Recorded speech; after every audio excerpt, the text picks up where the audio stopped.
Hello and welcome back to my video blog.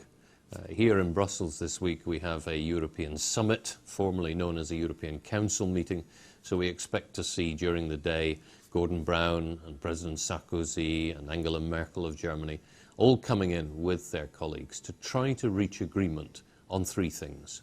Number one, how to ensure a successful relaunch of the European economy. Number two, how to tackle climate change. And number three, how to get the Lisbon Treaty back on track, with the Irish now promising another referendum next year. These are areas where Liberal Democrats are very, very active. We believe that the economy and the environment are linked, and that the best way to tackle climate change is to get people back to work, seeking growth of a different kind. I've no doubt that a latter-day John Maynard Keynes would get people back to work installing solar panels and small wind generators on every house in Europe.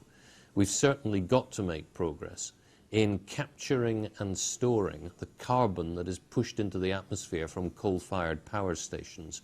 And that's something on which I will be very active over the next 24 hours, because it's clear that the extent to which countries are prepared to cut their emissions is currently not good enough to provide for the future.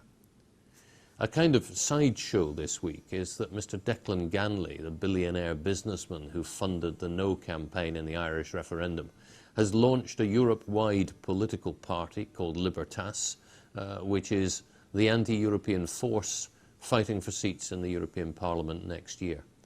I welcome the launch of this party because I think it's far better to have the anti-Europeans out in the open.